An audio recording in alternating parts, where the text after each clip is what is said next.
Better buckle up. An expert crew No worries. The team was very experienced. Time. pushes a commercial airliner to the limit. We need to overspeed. It's a very challenging environment. Hands off now. Do they go too far? They wanted to do some 360s. It's pitching up all the time. Does that seem right to you guys? And put their plane on a deadly flight path? Damn it! Investigators face a terrifying mystery. Why didn't the stall protection kick in? Why did one of the world's most advanced aircraft fall from the sky? And how can they stop it from happening again?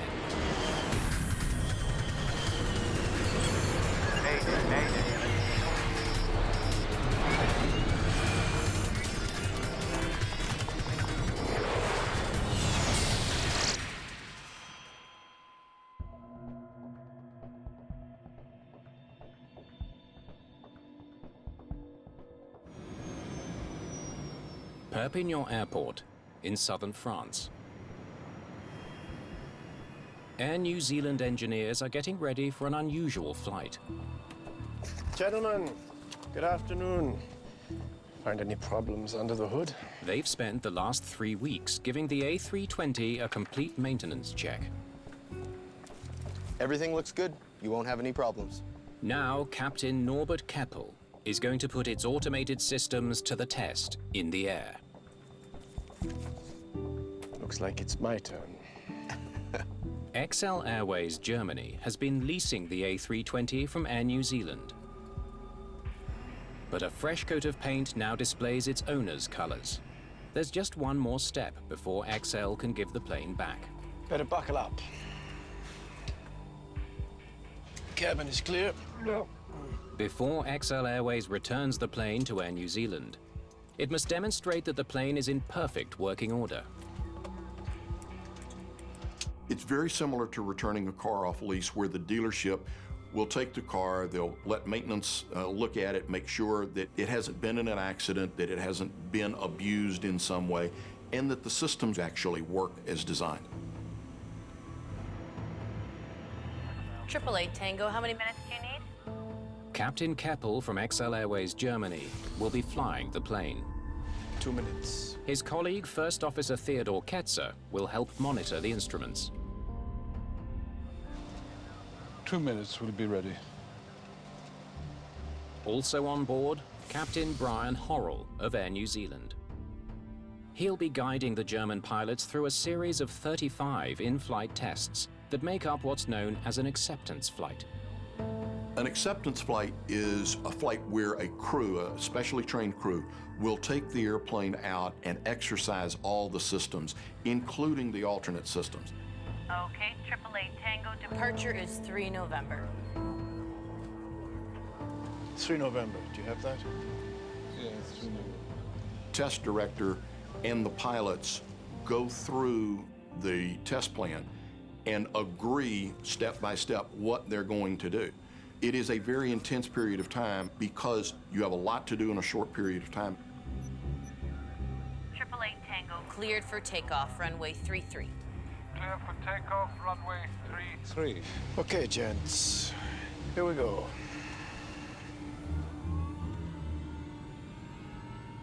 There are no regular passengers on this kind of flight. But 3 engineers and an aviation official from New Zealand are along for the ride. When the test is complete, they'll stay on board for the flight home to New Zealand. They are about to inherit the maintenance responsibility for this aircraft. So having engineers very close to the airplane for an extended period of time is good business. It's good safety. It's the way it should be done. For Air New Zealand, a successful acceptance flight is the key to getting this A320 back into commercial service as soon as possible. V1, rotate.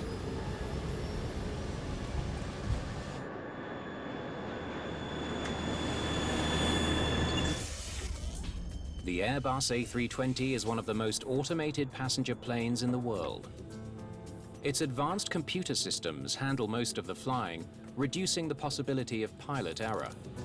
It is different than a lot of conventional airplanes in that you fly it through a computer, but the handling characteristics of the airplane are very, very good. The first test Gear up. checks the system that stows the landing gear. Time. They need to make sure the gear locks into place within a specific length of time.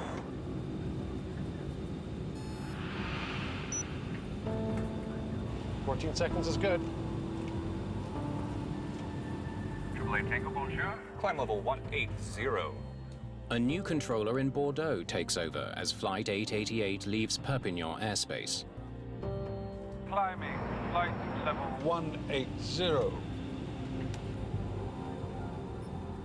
The flight plan calls for a 2.5-hour trip that reaches the west coast of France before looping back to Perpignan. The route should provide an opportunity to test nearly every system.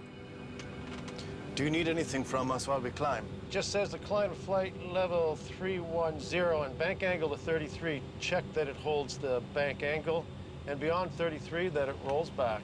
Horrell asks the pilots to bank the plane into a steep turn. Okay. The captain needs permission to turn so dramatically off course. I'll talk to them. AAA Tango, just be advised, could we do 1 or 2 360s? We're an acceptance flight, so it would be nice if you could give us some airspace to do a few procedures. The controller doesn't think it's safe. We cannot allow test flights in general air traffic. We are not doing this kind of flight, sir. Okay, so the flight was actually requested like that.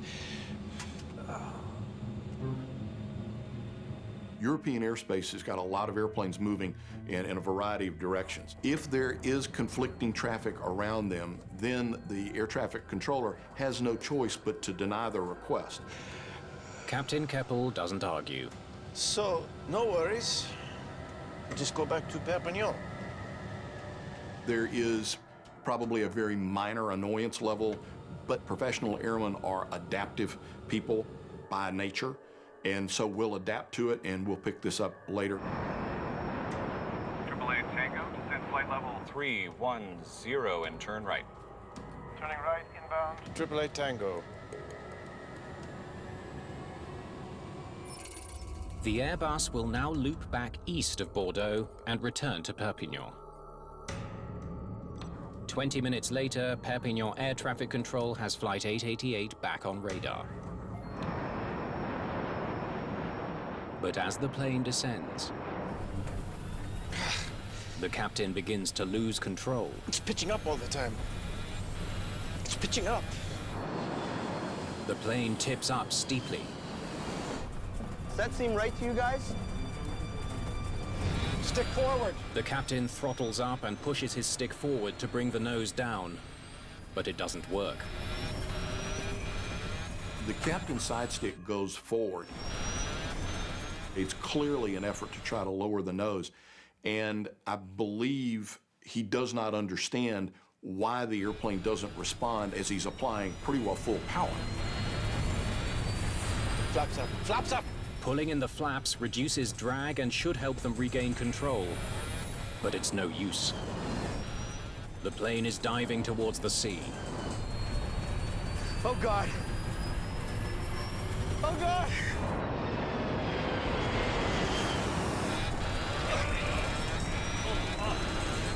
Damn it!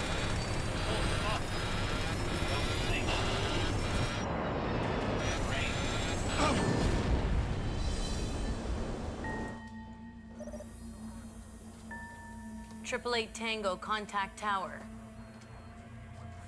888 Tango, contact tower. I've got an emergency. Search and rescue teams race to Flight 888's last known location, but there's no sign of any survivors. This is clearly difficult and devastating news for the families of all concerned worldwide. The search goes on into the night. Investigators question witnesses along the coast about the last moments of the flight. I saw the plane flying over me. All of a sudden, it went into a dive.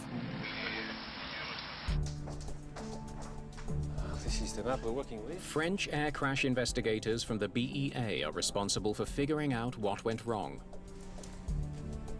It went down right here. Sébastien David leads the investigation. The first phase of the sea search operations was finding precisely where the wreckage was.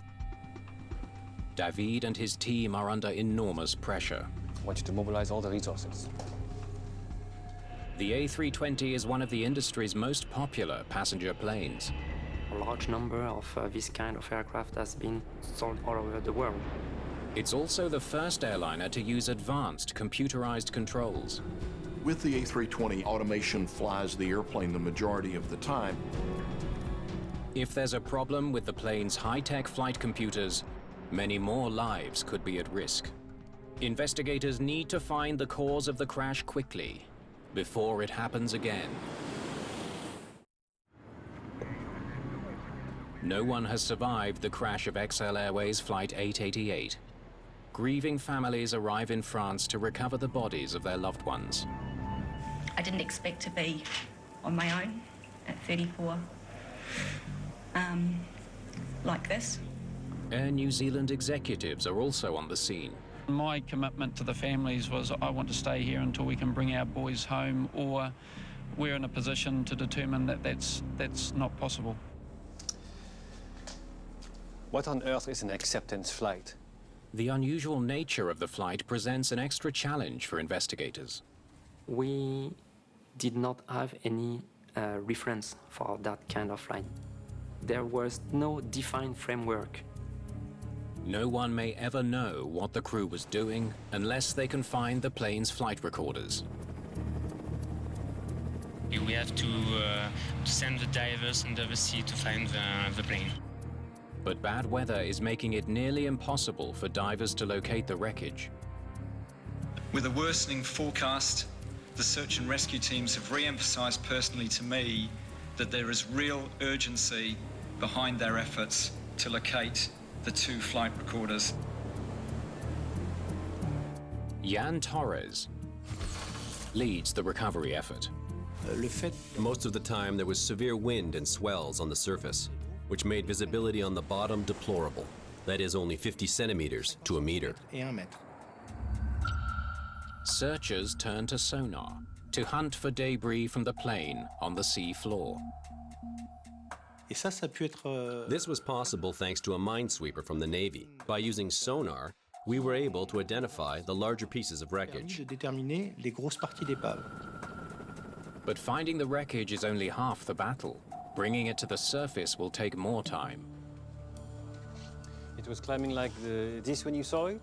Investigators ask witnesses to describe the motion of the plane. Some of them related an unusual flight path. Witnesses say it was climbing here, and they were descending here. Right here, it looks like they lost control of the plane. Those testimonies were very important for the beginning of the investigation. Investigators wonder if the pilots lost control attempting a risky flight test. They ask controllers what they know. Well, they wanted to do some 360s. We're an acceptance flight. So it would be nice if you could give us some airspace to do a few procedures. I told them no way. They learned the pilots asked permission to perform some tests, but that the controller turned them down. We are not doing this kind of flight, sir. So, no worries. We'll just head back to Perpignan. If the test flight was called off, there must be another explanation for the plane's unusual flight path. 3 days after the crash, a major breakthrough. The recovery team finds the black boxes.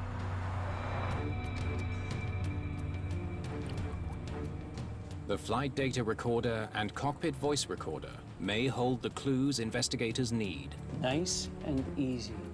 Joan Condet is a BEA investigator. The recorders were recovered very quickly. which made us think that we would be able to recover the data on the recorders just as quickly. The boxes are drenched in seawater. The memory cards need to be dried out before the data can be recovered. We open it. We remove the various layers of protection that the memory card is wrapped in. And once the card has been extracted, we dry it, and then we read it out. Nous la séchons, puis effectuons la lecture. But this time, it doesn't work. Damn it. There must still be some moisture in there. Donc, nous n'avons pas réussi. We weren't able to recover the data. And we have a laboratory designed just for that job. So it was very frustrating. Pas réussir à récupérer ces données issues des enregistreurs. Investigators suspect moisture could be trapped deep in the electronics. Desperate to know what the pilots of Flight 888 were doing, they take the boxes to their US manufacturer. Honeywell has special equipment for reading the cards individually. It seemed to us the quickest way to recover the data. While they wait for word on the data, investigators turn to the wreckage recovered from the sea floor. They focus on pieces from the engines. If the engines failed, it could explain why the plane fell into a fatal dive. Bent blades from the engine turbines provide an important clue.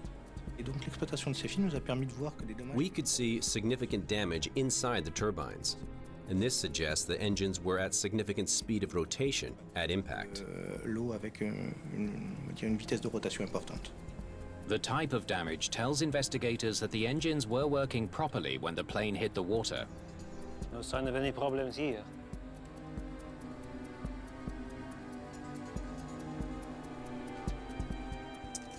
Okay, the engineers worked on these for 3 weeks. Investigators study the A320's maintenance records. See if we can find something, okay? They know that engineers spent 3 weeks preparing the plane for its return to the Air New Zealand fleet. If the aircraft had a mechanical problem or defect, there should be a record of it in the file.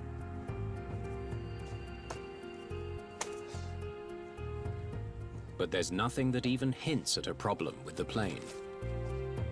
Anyone, anything, nothing. They were comfortable that the airplane was not only safe to fly, but in condition that matched their contractual obligations.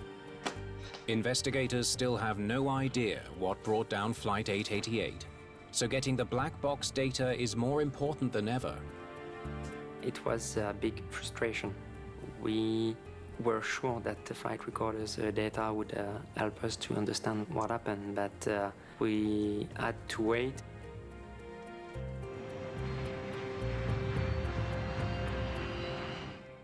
Six weeks after the crash, the water-soaked flight recorders are repaired, and investigators can finally listen to the conversations captured in the cockpit.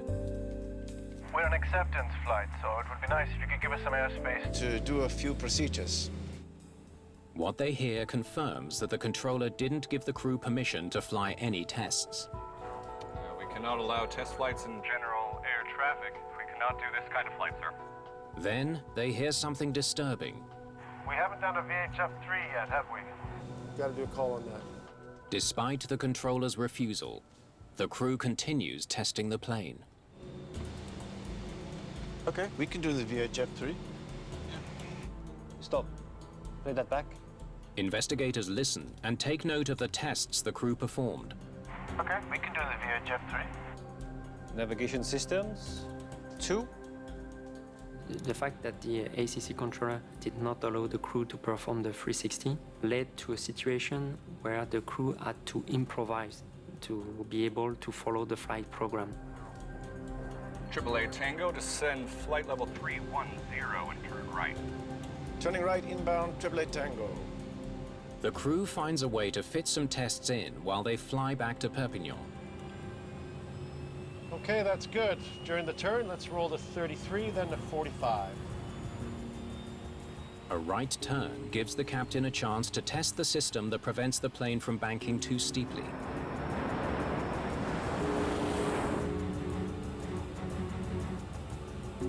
Hands off now. Then he waits for the flight computer to level the plane. Yep, yes, voila, it's all good. Bank angle test, 7. The tests are out of order. They're improvising now. They recognized at that moment they were not going to finish the entire test plan. So what can we do to maximize the time we have left? We need to overspeed. They followed the flight program, taking into account opportunities that were presented to them. You just want to hear the overspeed warning? Many of the tests activate the plane's safety systems and set off alarms in the cockpit. There it is. You can cancel the warning if you like. Overspeed, 8. The crew manages to complete 12 tests in just half an hour. So it's a busy crew. An acceptance flight is very enjoyable from a pilot standpoint, but it is a very challenging environment because you're doing a lot of things with the airplane. As the plane descends below the clouds, the crew sees an opportunity to do another test. So you want what? Yeah, we need to go slow with recovery. This test requires that the airplane be slowed well below normal speed to let the automated protections activate and then record what they do. When the Airbus slows down too much, the flight control computer should automatically boost speed to prevent the plane from losing lift. Down below the clouds. You would not want to do slow flight conditions at very low altitudes. Those would be items that you'd want to do at 10,000 feet, because if something does go wrong, you want to have room to maneuver and sort it out. Get your power at idle. Adjust pitch. Flaps full. The captain reduces speed and waits for the automatic protections to kick in. But this time, nothing happens. Suddenly, this test is going horribly wrong. It's pitching up all the time.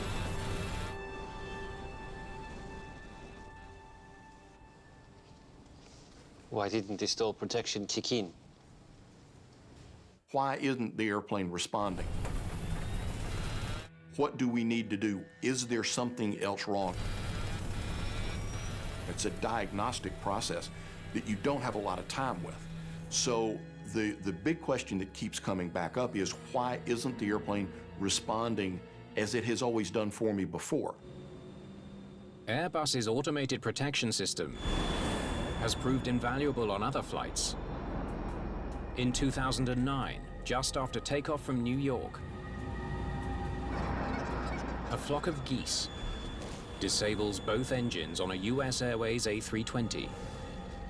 As pilot Sully Sullenberger prepares to ditch the plane in the Hudson River, the computer automatically adjusts the plane's angle into the wind, the angle of attack.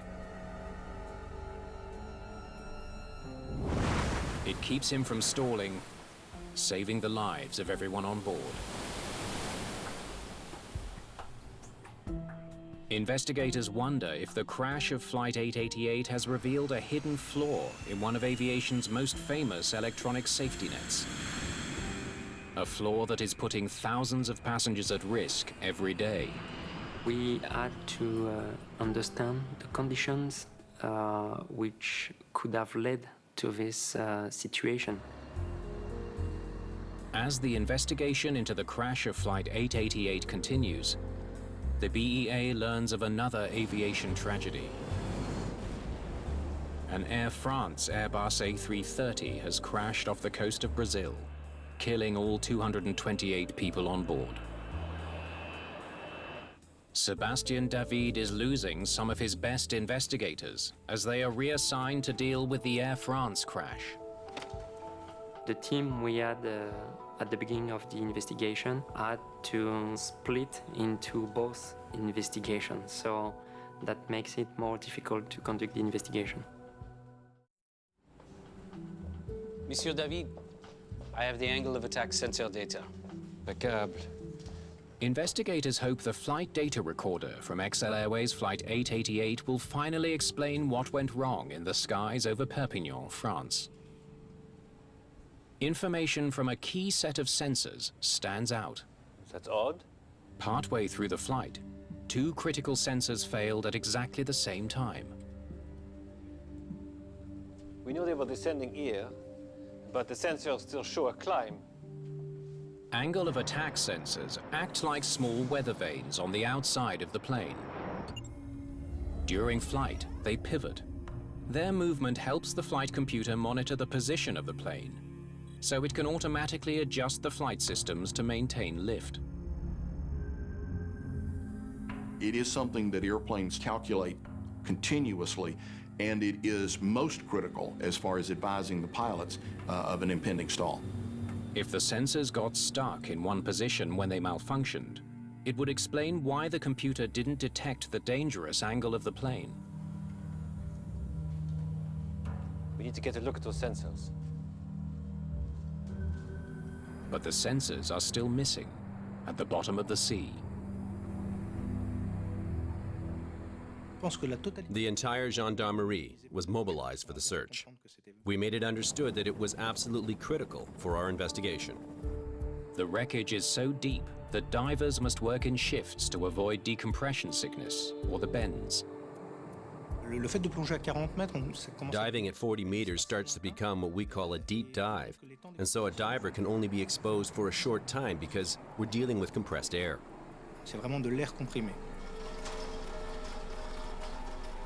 Investigators catch a lucky break. After 2 days of searching, divers managed to recover both sensors.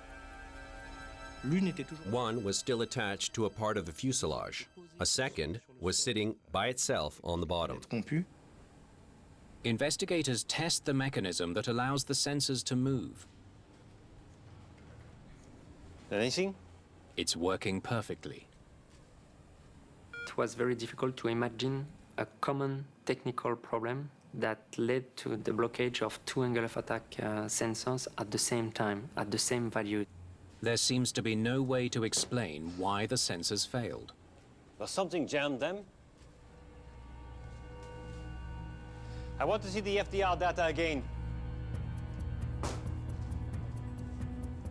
David returns to the flight data and searches for anything that might explain why both sensors failed at exactly the same time.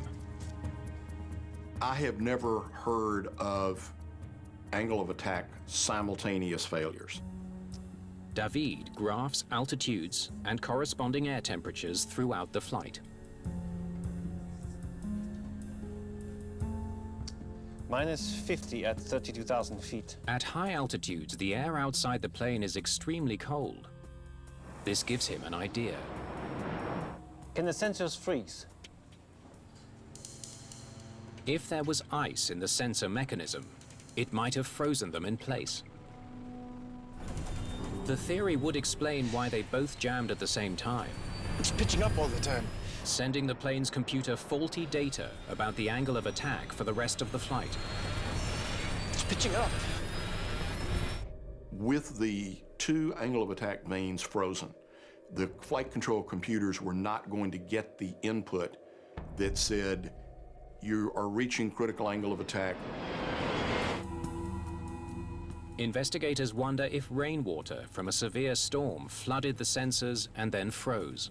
We investigate meteorological conditions during cruise in order to find if those conditions could have led to the jamming of the angle of attack sensors. It's a dead end. The weather was nice that day. The plane didn't encounter any bad weather. If water got inside the sensors, it happened on the ground, not in the air. But the advanced sensor is designed to keep rainwater out. So, water would have to get all the way in here. To get inside and freeze, the water would first have to travel through a long, winding channel. It seems like water had nothing to do with the failure. The edge of one of the sensors provides another intriguing lead. It's coated with several layers of paint. This should all be sanded off. What else did those painters do? Investigators visit the hangar where the plane spent 3 weeks being serviced. They learn the work included painting the plane, replacing XL Airways colors with those of the Air New Zealand fleet. This led to investigate the painting operations because the angle of attack sensors needs some specific protections. The procedure directs painters to cover the sensors first so they don't get clogged with paint. When airplanes are painted, it's the same with your car. Very special protections have to be made for certain items. With your car, you cover the headlights because you don't want paint over the headlights. That's a very simple analogy, but to a much more complex way, the same thing is true with airplanes. Investigators consider the possibility that the sensors malfunctioned because of a sloppy coat of paint. At this point, the investigation focused on finding out if there was any possibility that paint might have adhered there and created a blockage that prevented the rotation of the vane. They re-examined the angle of attack sensor data from the flight recorder. If paint was jamming the sensors, it would have caused problems throughout the entire flight. Climbing flight level 180. But the data clearly shows the sensors didn't fail until 22 minutes after takeoff. Do you need anything from us while we climb? The recorders showed that the sensor was working at the beginning of the flight. We need to get a look at those sensors. Investigators conclude paint wasn't the problem. There must be another explanation for the failure. They noticed something else in the maintenance records. The plane needed extra cleaning after the paint job was done. Some dust was covering the top of the aircraft. The maintenance people had to remove this dust. Tell me exactly how you cleaned this plane. Normally, maintenance workers use a clean cloth to remove any dust. But this time, they rinse the plane with a hose. The painting operations had taken a little bit of a delay. To rinse the aircraft was faster than to use clean clothes to remove the dust. Spraying uncovered sensors with a high-pressure hose might explain how water got so deep inside. But the investigators need proof. They mount a sensor in a test rig and recreate the cleaning procedure. Okay, hit it! We knew the plane had been rinsed with a fire hose plugged into the water main, so we got hold of the details regarding water pressure and flow. Okay, cut it!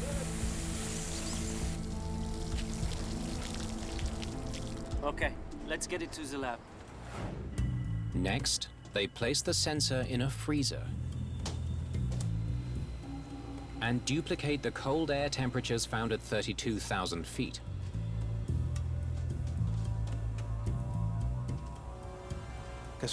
It was a massive ingestion of water that solidified into ice. I think we definitely got some ice in there. Won't budge. The lab results seem to confirm the investigators' hunch. Ice inside the sensors could have frozen them in place. But there's one final test they need to do to be absolutely sure. We performed a test flight to check what could be the temperature inside the angle of attack sensors. That was the first time such a test was conducted because nobody knew what could be the temperature inside an angle of attack sensor. They flood the sensors of an A320 with water and recreate Flight 888. At low altitudes, the sensors work perfectly. So far, so good. When the plane reaches 32,000 feet, the temperature inside the sensor drops below freezing. There they go. The sensors aren't moving. The water inside freezes, and the sensors stop working. Okay, you can bring them home. The result explains why the flight computer didn't prevent the plane from stalling during the low speed test. Get your power at idle. Adjust pitch. Flaps full. With the sensors frozen, the computer can't calculate the plane's true angle of attack. The flight control computers can only respond to data and inputs that they get. In this case, the two angle of attack inputs were simultaneously bad, and the flight control computer has no way to know that. It's pitching up all the time. It's pitching up. Because the angle of attack vanes couldn't move, they could not then activate the low-speed protections that the crew was expecting. The plane's automated safety systems are effectively crippled. But there's another mystery. Stick forward. Just before the crash, the captain tries to fly out of trouble. The last level of protection, if you will, is the crew. Captain Keppel increases power while pushing his side stick forward to bring the nose down. It's a textbook maneuver to prevent the plane from stalling. But it doesn't work. The plane continues to pitch up until it loses lift and falls from the sky. They tried to apply the nose down input on the side stick, but their efforts were not sufficient. Investigators need to know why. A computer simulation helps investigators analyze Flight 888's final flight check, the low speed test. Okay, get your power at idle. Adjust pitch. Flaps full. Okay, here we go. Captain Keppel deliberately slows his plane down for the test, but the computer lets the speed drop too far, below the minimum needed to keep the plane in flight. They let their airspeed drop to 100 knots. We noticed just how dramatically their airspeed was falling. Pause it. Investigators notice a warning on the cockpit flight display moments before the crash. What is that? They learned that the warning is supposed to alert the pilots the flight computer is no longer helping to fly the plane. It has switched to full manual mode. You get a message in red that appears in the middle of your primary flight display telling you to use the manual elevator trim. The message in English is, use man pitch trim. The warning comes on when the plane's computer gets conflicting information. The frozen sensors are telling the computer the plane is flying level, while other onboard sensors are relaying its extreme nose-up attitude. The airplane by design, when it starts getting data that it cannot figure out what to do with, reverted and said, all right, something is wrong, we don't know what, this is up to the pilots to sort out. The plane gave the pilots control right here. It seems the crew of Flight 888 either didn't see or didn't understand the warning being sent by the computer.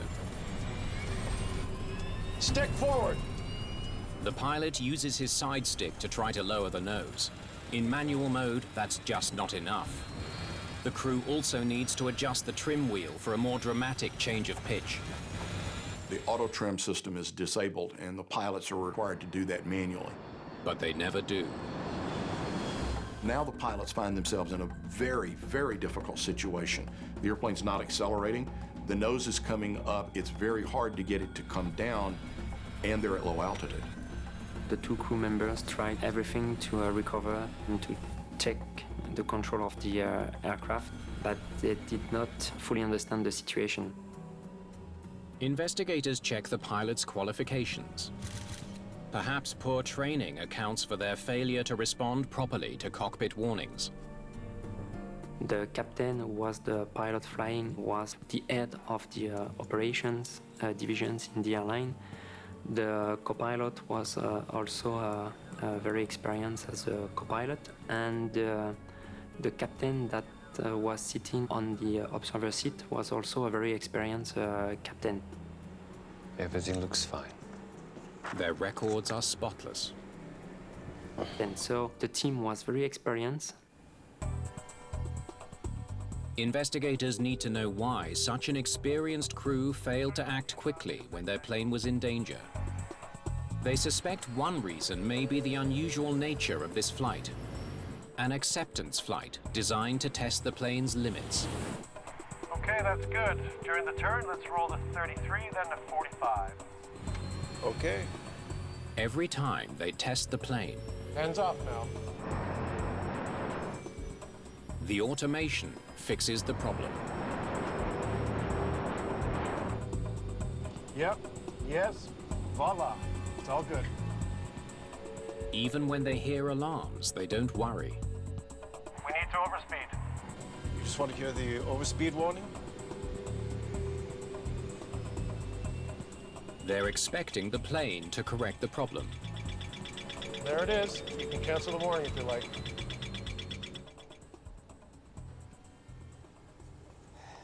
They trusted their plane too much. The crew allowed the speed to get so low because they were very confident in the good functioning of the aircraft. Unfortunately, in this case, they allowed it to go all the way to the point that the airplane actually began to stall. Stick forward.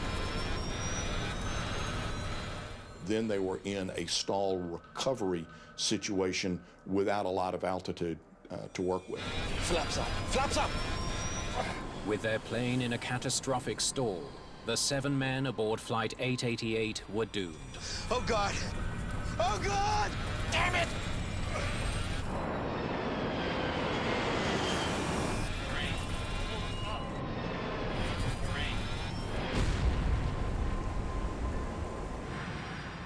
Our march toward automation has nowhere come close to stopping. And it's appropriate. In previous generation airplanes, you first learn to fly the airplane and then you learn to manage the automation. In later generation airplanes, you learn the automation as an integral part. But we have to have the interface between the pilots and the automation improve and mature. The official accident report highlights several contributing factors, including the aircraft washing procedures and the decision to perform flight checks at low altitude. Yeah, we need to go slow with recovery. The report also calls for clearer rules governing acceptance flights and more training for stall recovery. This led the BEA to recommend training for the pilots to be able to recover from stall conditions. Improved training for loss of control events is something that all pilots need. Loss of control is the leading cause of fatalities in all aspects of aviation. So it is an area that we need to focus on as an industry to keep our safety record improving. Gentlemen, good afternoon. Acceptance test flying is going to be with us. Maintenance check flights are a necessary part of aviation. Better buckle up. And so we need to take these lessons and learn them well because we're going to be doing these flights again.